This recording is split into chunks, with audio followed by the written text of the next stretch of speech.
Hello.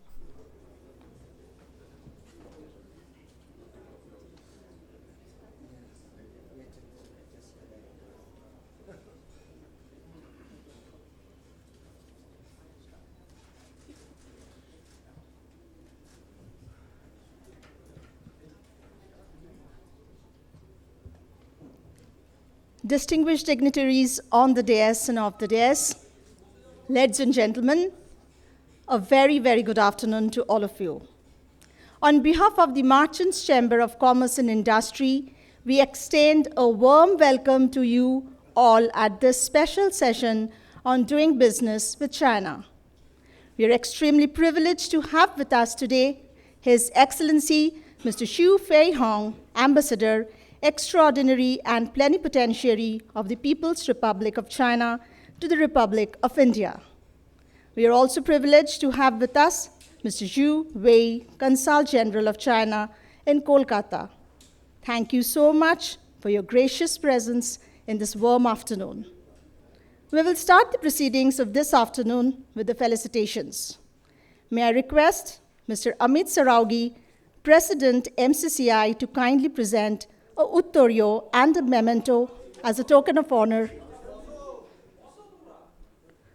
to our chief guest, His Excellency Mr. Xu Feihong, Ambassador, Extraordinary and Plenipotentiary of the People's Republic of China to the Republic of India.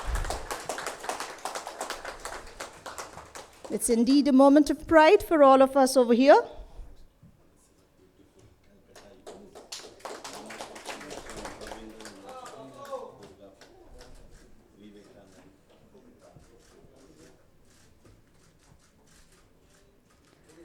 May I now request Mr. Amit Saraugi, sir, to kindly present Uttoryo to Mr. Arun Kumar Garodia, Chairman EEPC India.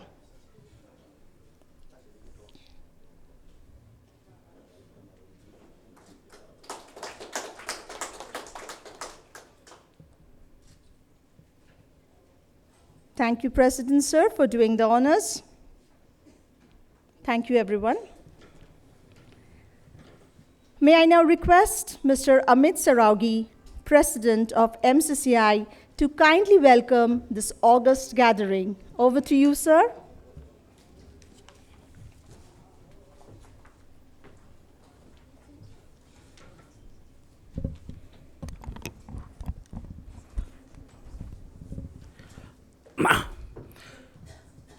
His Excellency Mr. Xu Feihong, Ambassador of the People's Republic of China to India, Mr. Xu Wei, Consul General, Consulate of the People's Republic of China in Kolkata, Mr. Arun Kumar Garodia, Chairman EEPC India, our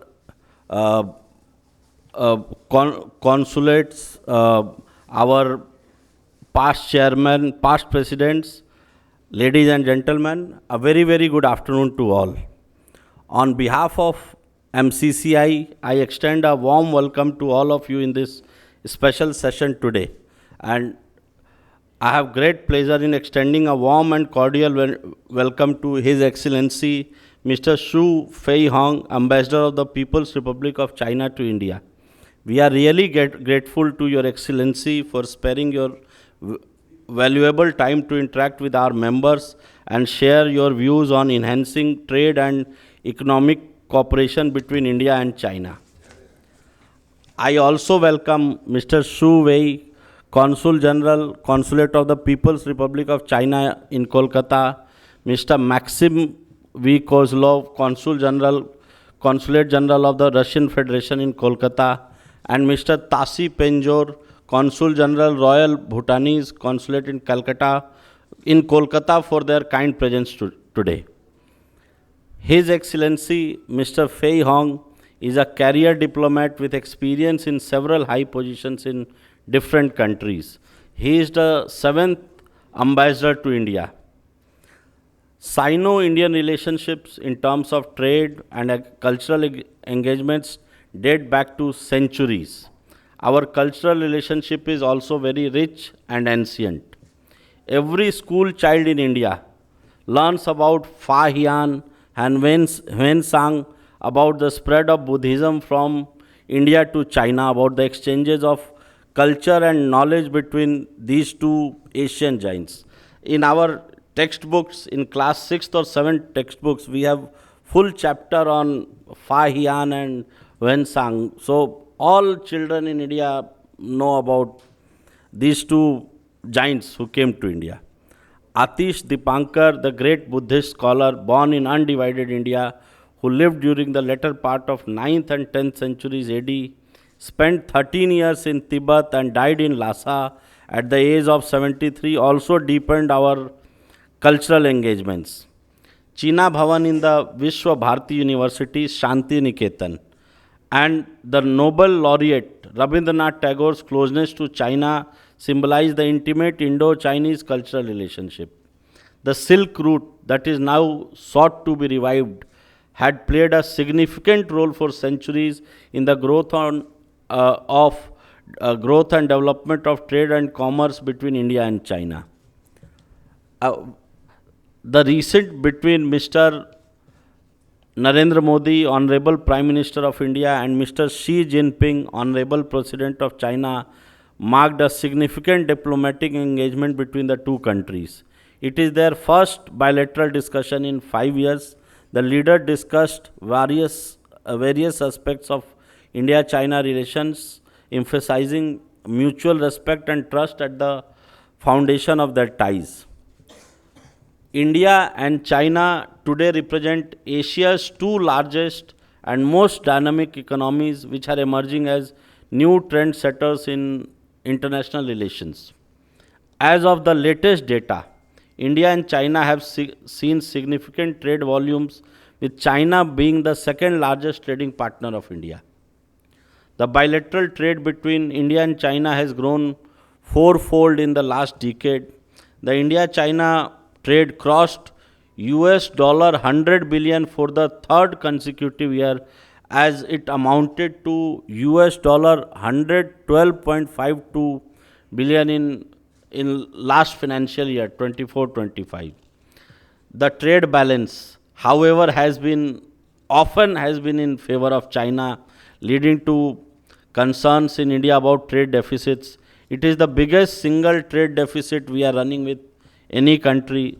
The growth of trade deficit with China could be attributed to two factors: narrow basket of commodities, mostly primary, that we export to China, and second, market access impediments for most of our agricultural products and the sectors we are competitive in, such as pharmaceuticals, ITES, etc.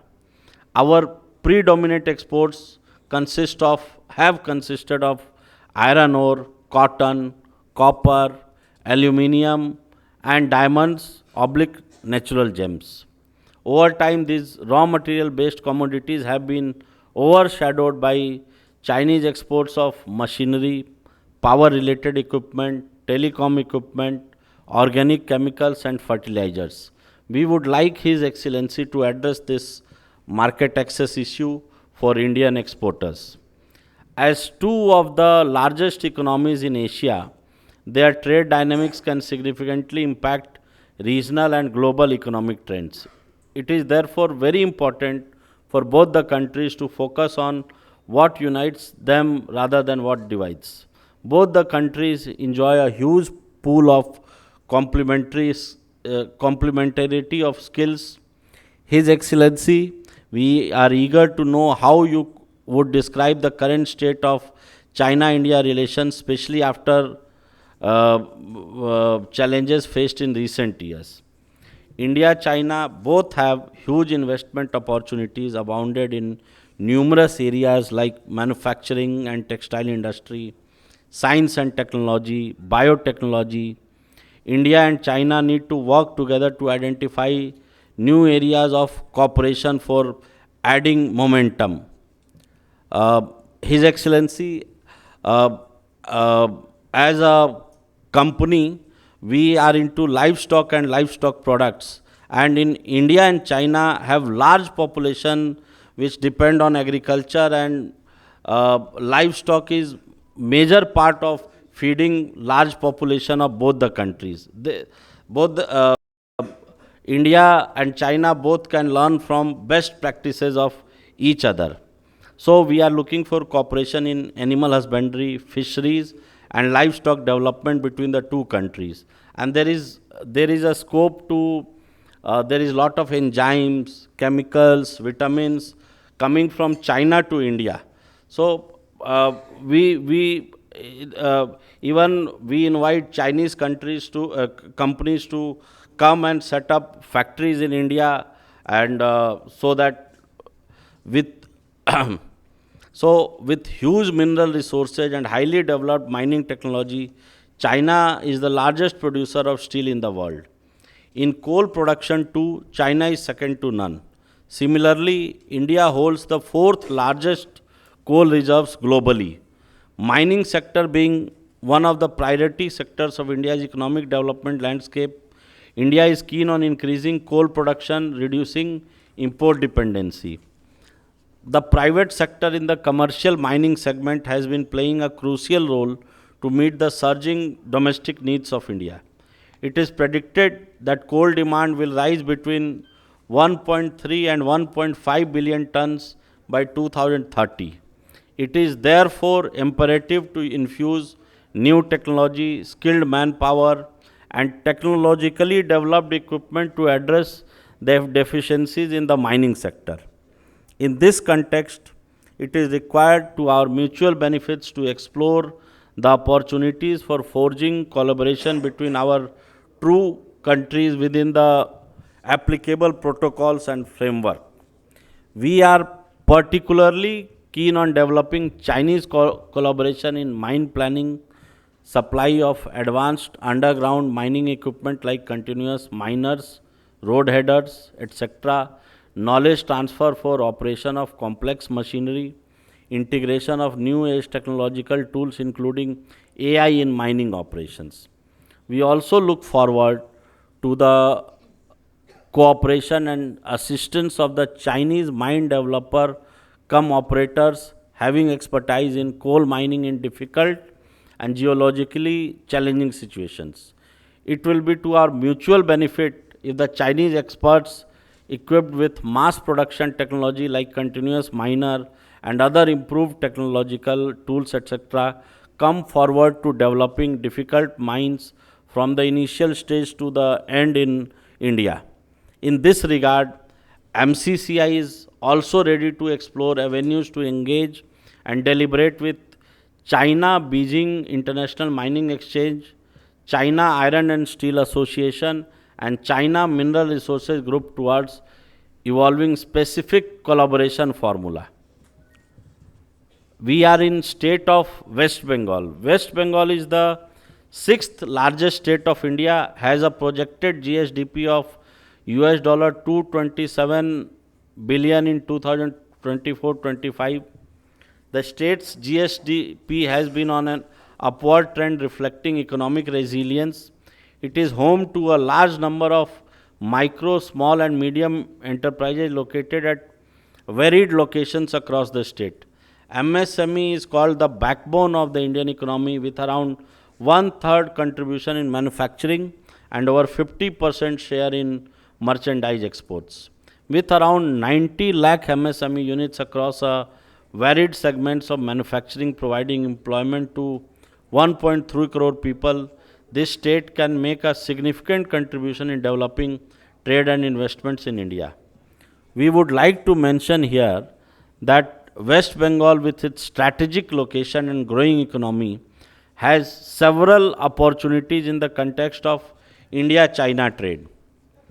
We all know China has become the manufacturing hub of the world. We are keen to explore possible areas of cooperation where West Bengal has comparative advantage and set up manufacturing units for markets in China and the world within the broader policy framework of both India and China. West Bengal can position itself as a manufacturing hub for companies looking to diversify their supply chains. The state has a skilled labor force and various industrial clusters.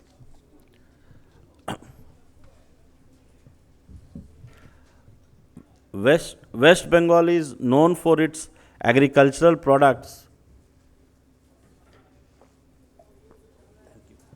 there is potential to explore exports of rice, tea, jute, and fish to China. We are already exporting shrimp to China, and uh, as we know that India is the largest exporter of shrimps in the world, so there is a great scope to export fish to China.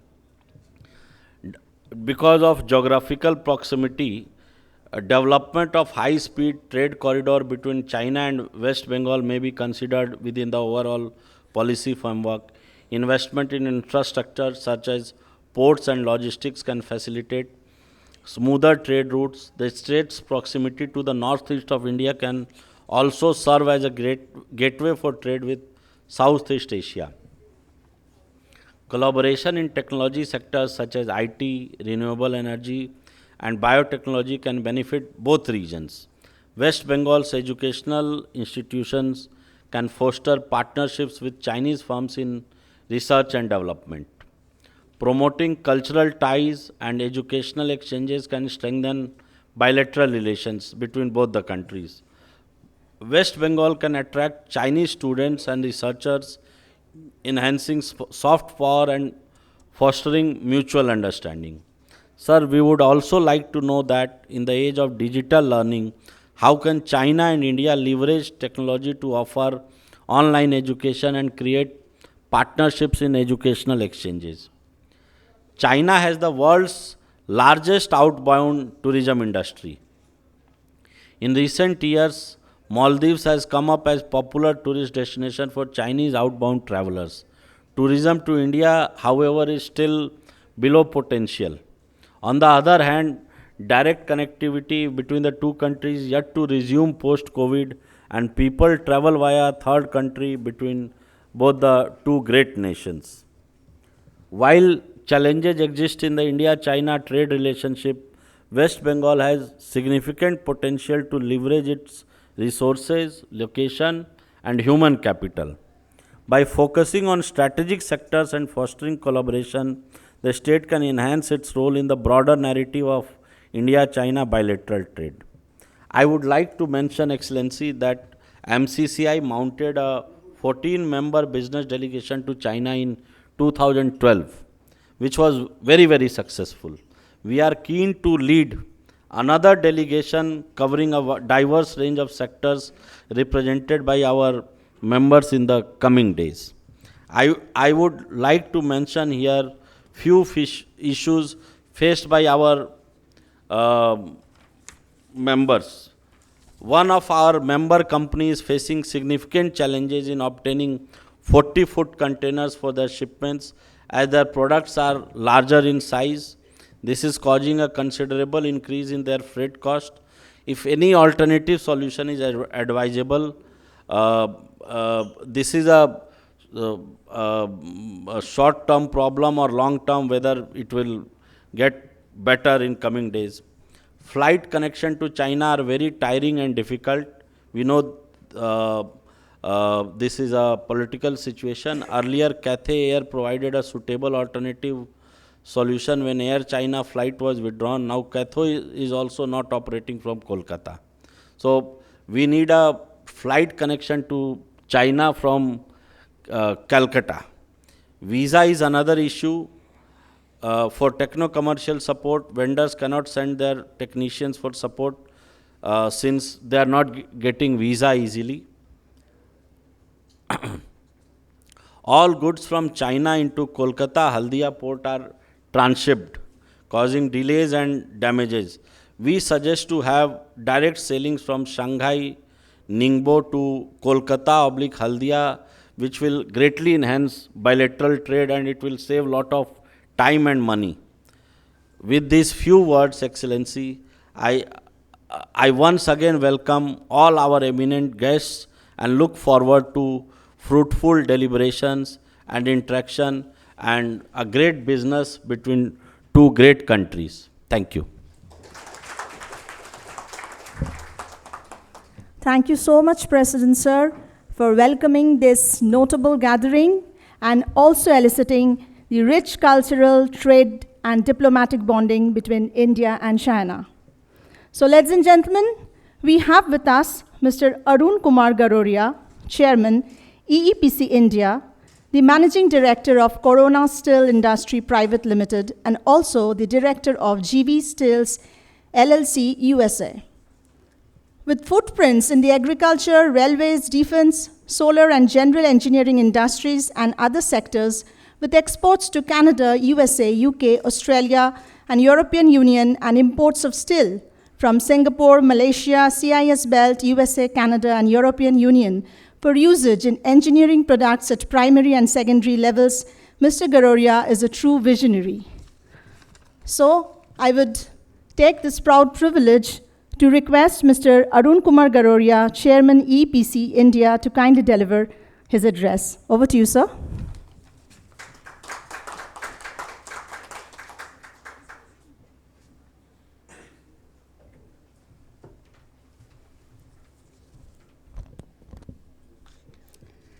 His Excellency, Mr. Zhu Feihong, Ambassador of the People's Republic of China to India, Mr. Zhu Wei, Consul General in Calcutta, other distinguished dignitaries present here, Mr. Amit Saraogi, President MCCI, ladies and gentlemen, a very good afternoon to everyone here. First of all, I must thank MCCI for organizing this session with His Excellency Mr. Zhu Feihong, Ambassador of the People's Republic of China to India, focusing on doing business with China. I feel honored to be invited as a speaker before such an august gathering, and I'm indeed thankful to MCCI for the invitation here. I will also thank His Excellency Mr. Zhu Feihong, Ambassador of the People's Republic of China to India, for his gracious presence that will surely turn this session into a fruitful one. Both India and China are frontline emerging economies located at the center of economic order of the world, and both the nations have earned global recognition as manufacturing superpowers with increasing demand for their products across several industries. Such sessions are therefore quite significant in the present context, as these may lead to enhanced bilateral economic cooperation between these two nations that will mutually beneficial for both of us. I'll go back to the year 1950.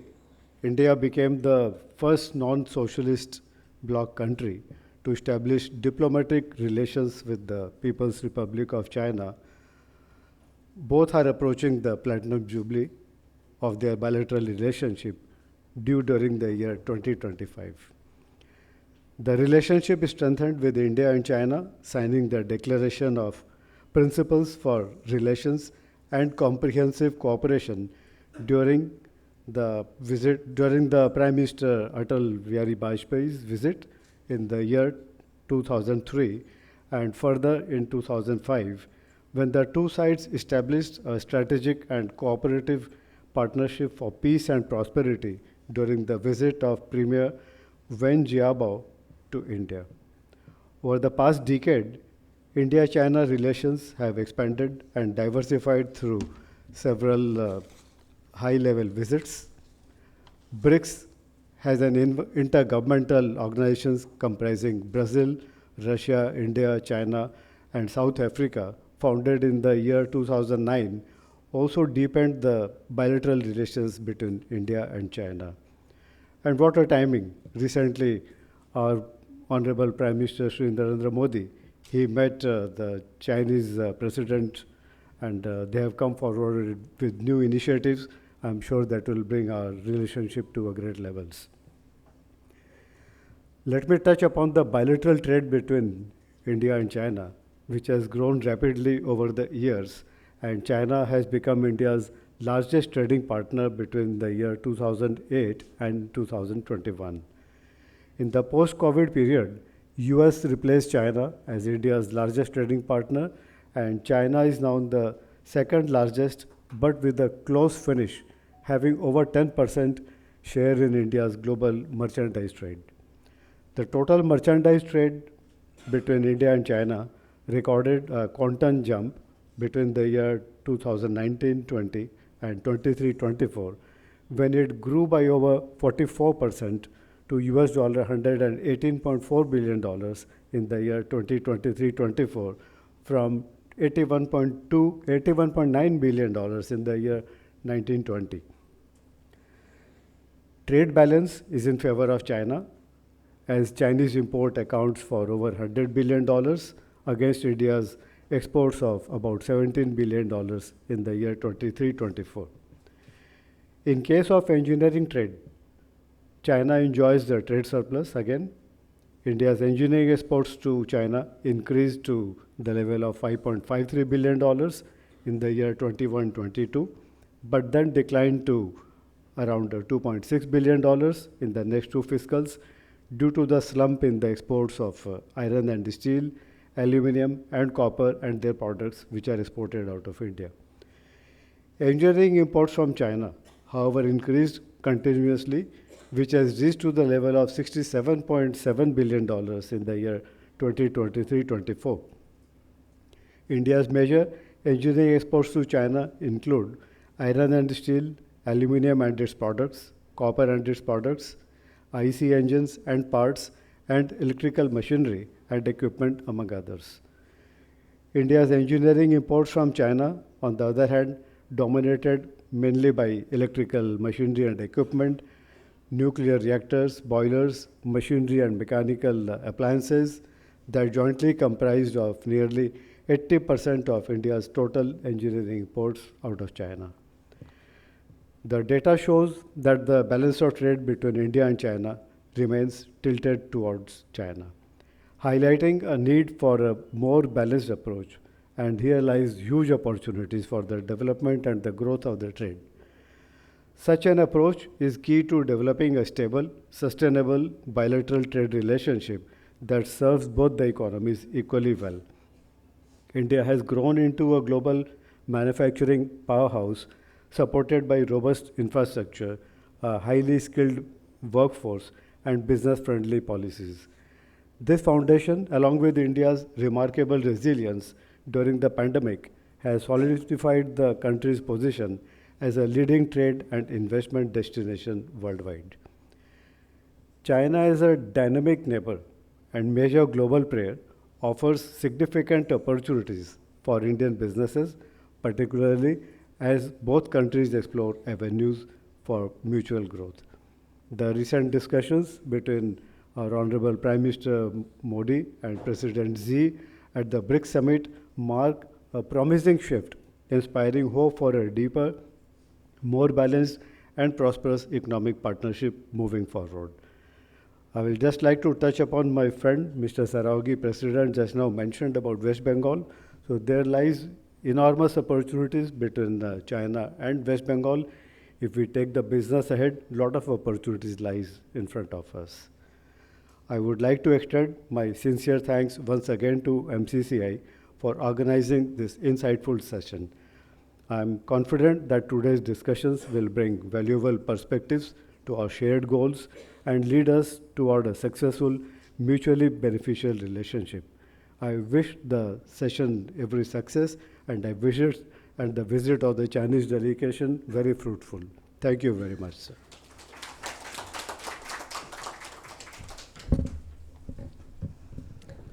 Thank you so much, Mr. Arun Kumar Garoria, Chairman, sir, EPC India, for your very, very informative address.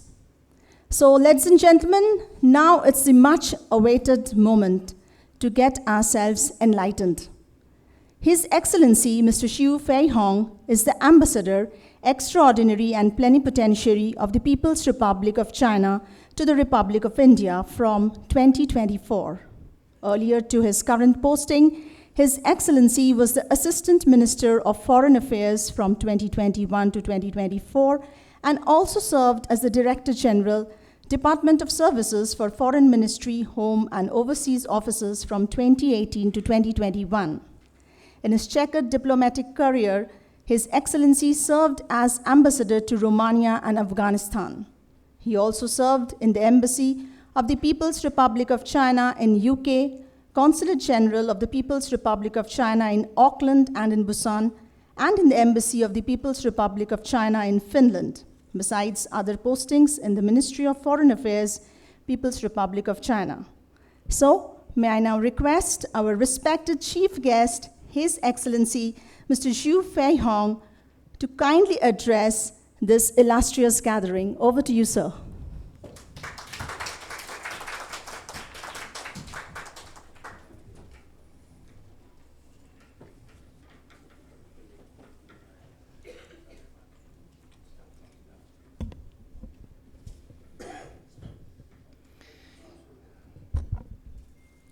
Mr. President, Amit Saraki, Chairman Mr. Arun Kumar Garodia, and Vice President Mr. Munish Jaji Haria. Dear friends, ladies and gentlemen, Namaskar, good afternoon. It is a great pleasure for me to attend today's event. I would like to extend my great appreciation to Mr. Amit Saraki and the team of MCCI for the careful preparation and thoughtful arrangements for this event. Tomorrow is Diwali. On behalf of the Chinese Embassy, I would like to wish everybody a happy Diwali and Shubho Diwali in advance. Today's event is timely. Last week, President Xi Jinping met with Prime Minister Narendra Modi on the margins of the BRICS summit held in Kazan, Russia. They reached very important common understandings on improving and developing China-India relations and set the course to steer bilateral relations back on the path of steady development. This is the first formal meeting between the two leaders in the past 5 years. This meeting is constructive and carries great significance. The two sides reached a series of common understandings, including strengthening communication and cooperation, enhancing strategic mutual trust, holding talks between our foreign ministers and officials at various levels to bring the relationship back to sound and steady development at an early date, making good use of the special representatives mechanism on the China-India boundary question, ensure peace and tranquility in the border areas, and find a fair and reasonable settlement, strengthening communication and cooperation in multilateral fora to safeguard the common interests of developing countries. So all these above mentioned are the consensus reached by the two leaders at their very important meeting. So standing at a new starting point, China-India relations are facing new development opportunities. I would like to take this opportunity to share my views on strengthening China-India relations and commercial cooperation. I also look forward to listening to your insights and jointly taking China-India relations to a new height. Dear friends, living side by side, the Chinese and Indian people conducted exchanges and mutual learning in ancient times and endured hardship together in modern history. Now we are pursuing the same mission of national renewal. Mahatma Gandhi once observed that China and India are fellow travelers sharing will and woe in a common journey. This is my first visit to Kolkata, the city of joy. After days of visits, I deeply feel that this city is the witness of the friendship between the two countries, showing that China-India friendly exchanges transcend regions and times. China and India enriched each other through cultural exchanges. Countless Indian friends have visited China, and the great poet Rabindranath Tagore from Kolkata is one of them. Tagore made important contributions to promoting cultural exchanges between China and India, and enhanced the friendship between the two peoples. This year marks the 100th anniversary of Tagore's visit to China. 100 years later, we must protect and inherit the spiritual legacy of Tagore's visit to China, encourage the people of the two countries to have a deeper understanding of each other's traditions, and find common ground between Tagore's thoughts on peace, tolerance, and cooperation, and the concept of a community with a shared future for mankind. In the meantime, Kolkata has the earliest and largest Chinese settlement in India. For over 2 centuries, the Chinese in Kolkata have gone through ups and downs and continued striving for improvement. They have made great contributions to local economy and social development, and promoted cultural exchanges between China and India. Traditional Chinese architecture has become an important manifestation of Kolkata's cultural diversity. China and India supported each other in national independence and liberation. In 1938, during the most difficult period of anti-Japanese war for the Chinese people, a medical team composed of 5 heroes came to China from India. Among the team members, Dr. Bijoy Kumar Basu and Dr. Dipesh Mukherjee graduated from Kolkata Medical College, which is not far from today's venue. As the longest-serving doctor in the medical team aid in China, Dr. Basu has saved countless lives with his superb medical skills.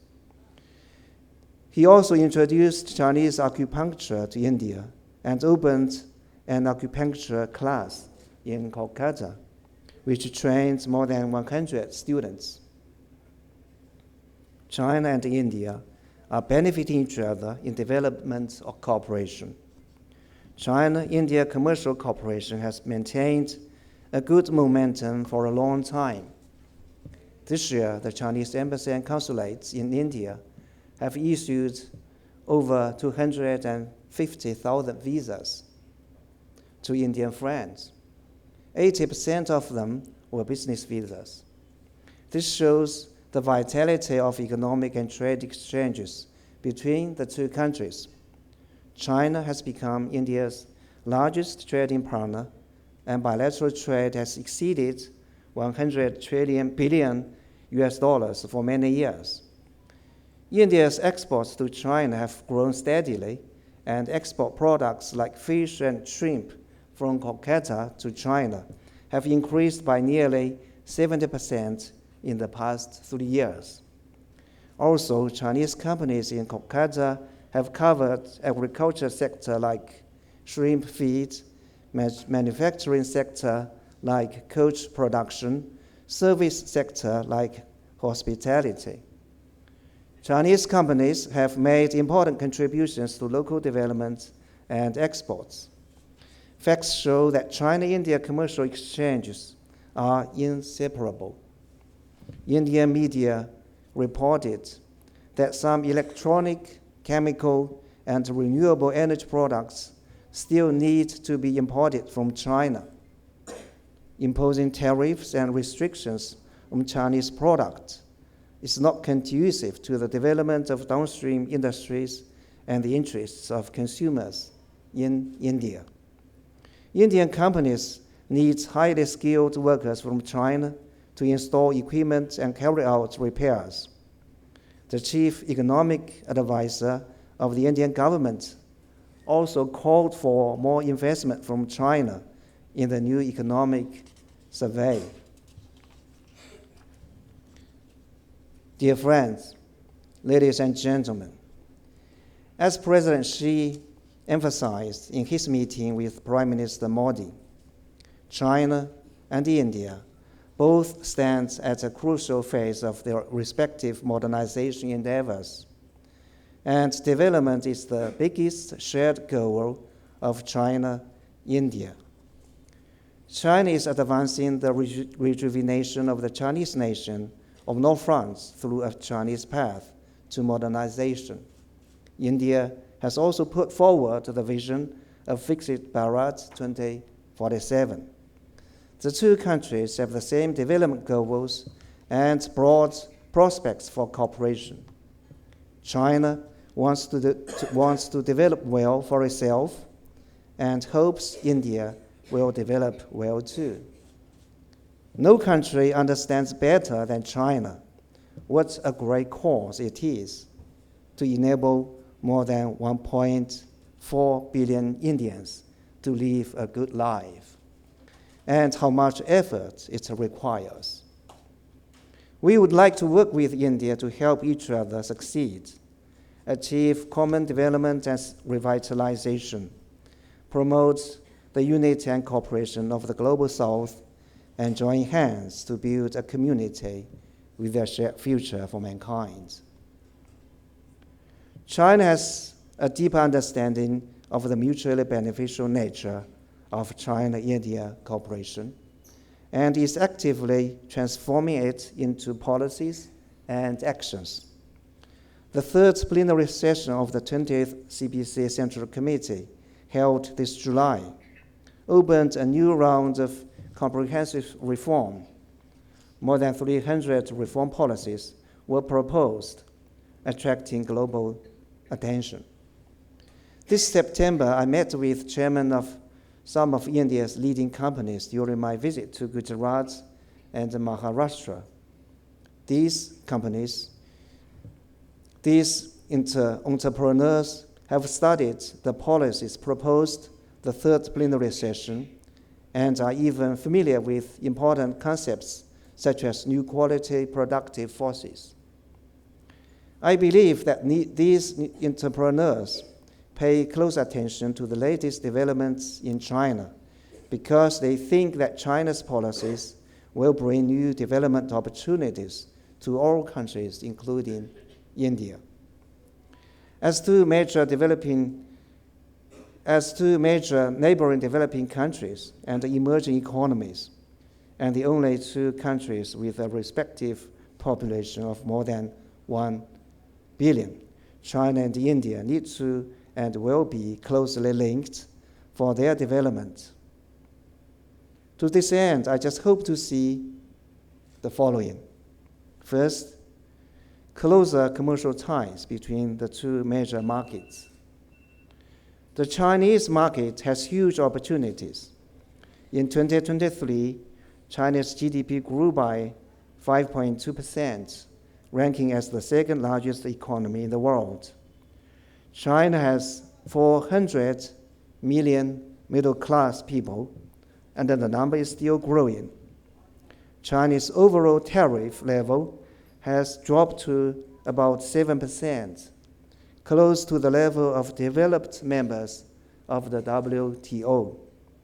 Chinese total imports have exceeded $2 trillion for 5 consecutive years, and the import volume in 2023 reached $2.6 trillion. Data proves that China is not only the world's big factory, but also the world's big market. The third plenary session has made arrangements to accelerate the building of a unified national market, refine long-term mechanisms for expanding consumption, and to reduce relevant restrictions. Recognizing the significance of China's enormous market, India's high-quality products will have broad business opportunities in China. In fact, in fiscal year 2024, some products that the Indian industry promoted, such as paper, iron ore, and cotton yarn, have achieved an increase of more than 70%, 160%, and 240% in exports to China. China welcomes more Indian companies to make use of platforms such as the China International Import-Export to help more Indian high-quality products to be exported to China and share China's development dividends. Second, close business cooperation between the two neighboring countries. To quote a Chinese saying, the ocean is vast because it rejects no rivers. Actively attracting FDI and effectively protecting the rights and interests of foreign enterprises are the reasons behind China's rapid development. In fact, not only Chinese companies invest in India, many Indian companies have also crossed the Himalayan mountains to invest in China. By maintaining the stability and continuity of FDI policies, China continues to consolidate the confidence of foreign companies in China. The third plenary session proposed that all restrictions on foreign investment in the manufacturing industry be removed comprehensively, and the foreign companies are encouraged to participate in the Chinese upstream and downstream supply chains. Indian companies can enhance Make in India by investing in China. At the same time, the industrial structures of China and India are highly complementary. India has a competitive edge in IT, software, and biomedicine, while China is seeing rapid expansion in electronic manufacturing and emerging industries. India is in a major drive to improve infrastructure, an area where China has rich experience. Companies of both countries, if connected, will produce an effect of 1 + 1 = 11. Such cooperation will help to sustain economic growth in both countries and inject new dynamism into the global economy. The business community hopes that India will lift its restrictions on investment and government procurement against neighboring countries, so as to promote common development of industries and benefit the people of the two nations. Third, closer cultural exchange between the two civilizations. Amity between the peoples hold the key to state-to-state relations.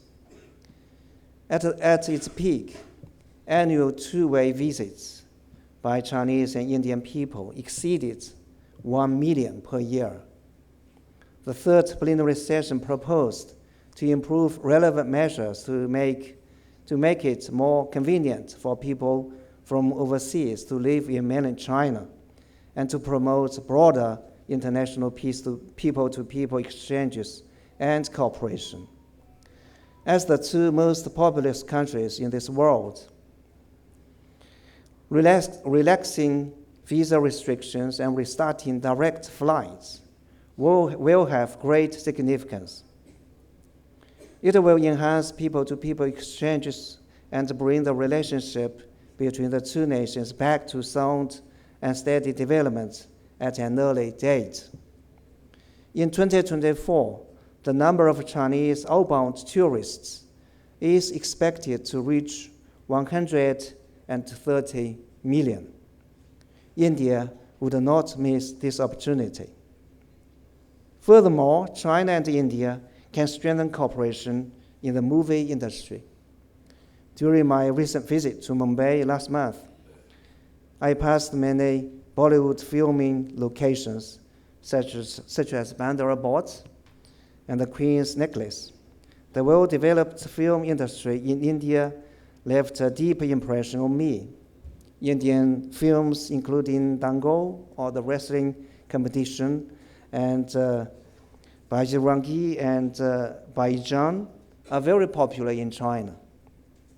China and India can strengthen cooperation in the movie sector and promote mutual understanding between the two peoples. So, dear friends, ladies and gentlemen, the relationship between China and India is one of the most important bilateral relations in the world.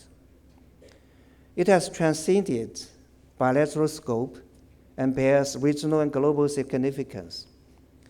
When China and India join hands in cooperation, it will benefit not only the two countries, but also the entire Asia and the world at large. Last week, our two leaders provided guidance for China-India relations from a strategic height and long-term perspective at a critical time, and injected impetus into the right and bright path for big neighboring countries to live in harmony and develop side by side. Our two countries need to keep to the trend of history and the right direction of bilateral relations, prevent specific disagreements from affecting the overall relationship, and uphold important understandings such as China and India are each other's development opportunity rather than threat, and cooperation partner rather than competitor. In accordance with the principle of mutual respect, mutual understanding, mutual trust, mutual accommodation, and mutual accomplishment, we need to strengthen communication and cooperation, enhance strategic mutual trust, and facilitate each other's pursuit of development aspirations. Our two countries need to work together to achieve our respective modernization, development, and revitalization, and contribute to maintaining regional and global peace and prosperity, and advancing multipolarity in the world. Dear friends, history has repeatedly proved that without cooperation and common development between China and India, there will not be a strong Asia or a better future for the world. As I conclude my speech, I would like to refer to the poem Tagore wrote after his visit to China in 2024. Wherever I find my friends, there I am born anew. The Chinese side has always encouraged bilateral commercial cooperation, and we hope that both sides can work together to lay down more beneficial policies and implement less restrictive measures to lift bilateral economic and trade cooperation between China and India to a new height. Thank you very much for your attention, and wish you all a happy Diwali and Subho Diwali. Thank you so much. Thank you.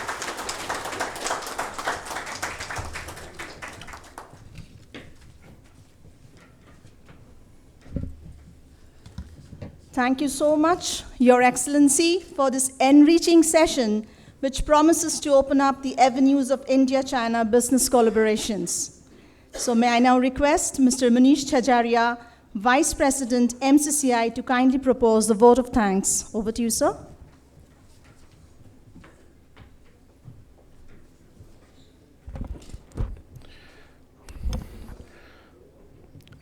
His Excellency, Mr. Feihong, Ambassador of the People's Republic of China to India, Mr. Xu Wei, Consul General, Consulate of People's Republic of China in Calcutta, Mr. Arun Garodia, Chairman EEPC, distinguished guests, members of the media, ladies and gentlemen.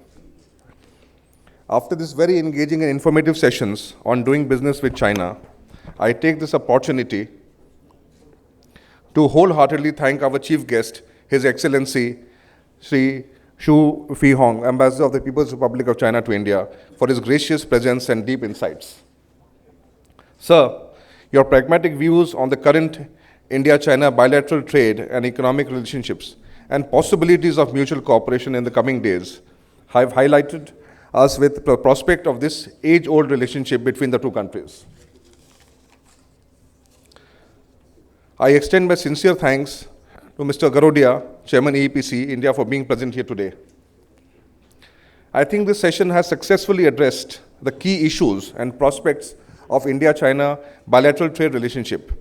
We hope that the recent dialogue between the two countries will open up many new avenues, trade and economic cooperation in the landscape between India and China.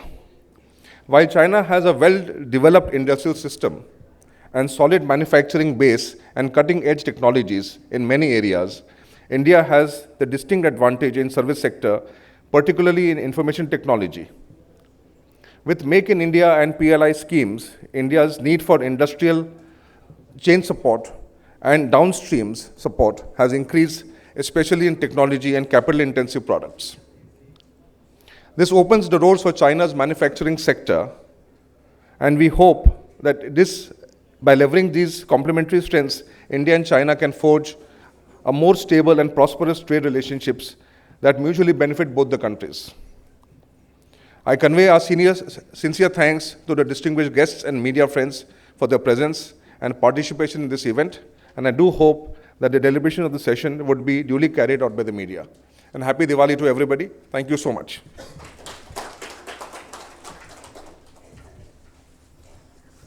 Thank you so much, sir. So, ladies and gentlemen, this brings us to the close of this special session on doing business with China. We request all our distinguished dignitaries on the dais, off the dais, guests, members, and media friends to please join us for high tea. Signing off, it's Sharmishta. Thank you, everybody. Thanks once again.